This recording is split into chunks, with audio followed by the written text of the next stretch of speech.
तर नमस्कार. तार कुंपण योजनेच्या अंतर्गत मी मागील देखील व्हिडिओमध्ये तुम्हाला सांगितलं सर्व डिटेल्स होत्या, परंतु तार कुंपण योजनेच्या अंतर्गत काही चेंजेस करण्यात आलेले आहेत किंवा काय डॉक्युमेंट्स लागतात या व्हिडिओच्या माध्यमातून आपण जाणून घेणार आहोत.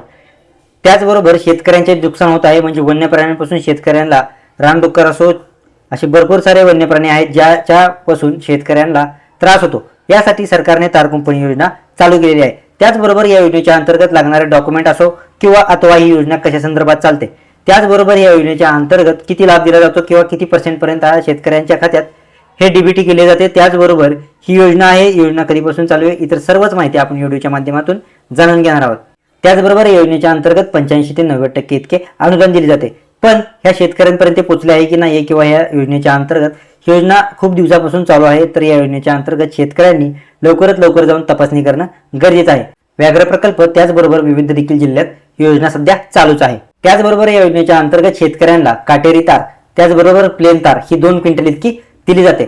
त्याचबरोबर या योजनेच्या अंतर्गत तुम्हाला 90% इतके लोन दिले जाते. म्हणजे तुम्हाला जर तार कुंपण 2 क्विंटल दिले असेल तर त्यावरती सरकार तुम्हाला 90% इतके फंडिंग करते, म्हणजे 90% इतके तुम्हाला अनुदान दिले जाते. त्याचबरोबर जे 15 खांब आहेत, म्हणजे त्याचबरोबर तुम्हाला या योजनेच्या अंतर्गत 15 सिमेंटचे खांब देखील दिले जातात. त्यासाठी देखील सरकार 90% इतका अनुदान दिले. बरोबर शेतीचे 100% संरक्षण या योजनेच्या अंतर्गत ही महत्त्वपूर्ण भूमिका आहे. शेतकऱ्यांच्या आजूबाजूच्या परिसरात वन्य प्राणी असतील किंवा वन्य प्राण्यांपासून शेतकऱ्यांना त्रास होत असेल, त्याच्यासाठी शेतकऱ्यांनी महत्त्वपूर्ण योजना काढली असता योजनेचा प्रथम लाभ त्या शेतकऱ्यांनी घ्यावा. त्याचबरोबर ही जी योजना आहे, योजनेच्या अंतर्गत म्हणजे व्याघ्र प्रकल्प देखील असो, इतर जिल्हे असतील त्यामध्ये देखील ही राबवली जात आहे. या योजनेच्या अंतर्गत ज्याच्या नावावरती शेती आहे ह्यालाच ह्या योजनेसाठी प्राधान्य दिले आहे. त्याचबरोबर या योजनेच्या अंतर्गत हा जो शेतकरी आहे तो महाराष्ट्रातील रहिवासी देखील असणे खूपच गरजेचे आहे. आणि त्याचबरोबर तुम्ही जर व्याघ्र प्रकल्प म्हणजे जंगल भागात जर तुमची शेती असेल किंवा डोंगर साईडला असेल तर त्यासाठी तुम्हाला प्रथमतः प्राधान्य दिले जाते. अंतर्गत लागणारे जे डॉक्युमेंट आहेत त्यासाठी तुम्हाला सातबारा देखील असणे गरजेचे आहे, आठ उतारा देखील असणे गरजेचे आहे. त्याचबरोबर तुमचे आधार कार्ड असणे देखील खूपच गरजेचे आहे. आधार कार्ड झाल्याच्या नंतर बँक पासबुक देखील असणे खूपच गरजेचे आहे.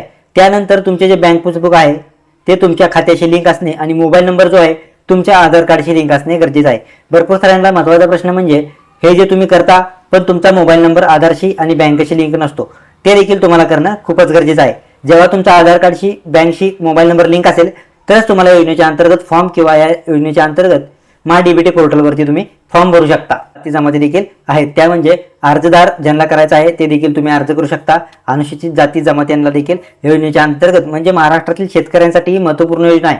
या योजनेच्या अंतर्गत शेतकरी सुखरूप किंवा शेतकऱ्यांना जो वन्य प्राण्यांपासून त्रास होत होता यासाठीच ही 100% म्हणजे महत्त्वपूर्ण योजना काढलेली आहे.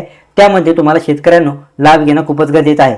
या योजनेच्या अंतर्गत तुम्हाला जर अर्ज करायचा असेल तर तुम्ही जिल्हा कार्यालयात देखील जाऊन करू शकता. त्याचबरोबर तुम्ही ग्रामपंचायतीमध्ये देखील जाऊन करू शकता.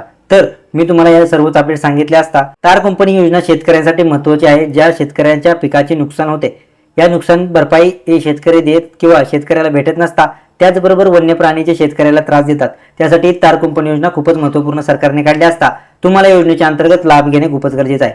म्हणजे सरकार तुम्हाला 90% इतके अनुदान देते, त्यामध्ये तुमचे खिशातले फक्त 10% अनुदान म्हणजे 10% तुम्हाला इन्व्हेस्टमेंट करायचं आहे. सरकारची महत्त्वपूर्ण आणि चांगली योजना आहे. या योजनेच्या अंतर्गत ज्या शेतकऱ्यांना वन्य प्राण्यांपासून त्रास होत आहे अशा देखील शेतकऱ्यांनी घेणं खूपच गरजेचं आहे. भरपूर साऱ्या शेतकऱ्यांपर्यंत या योजना पोहोचत नाहीत, तर या योजनेच्या अंतर्गत तुम्हाला माहिती हवी असेल तर आपल्या चॅनलला सबस्क्राईब करायला विसरू नका. भेटूया पुढच्या व्हिडिओमध्ये. धन्यवाद.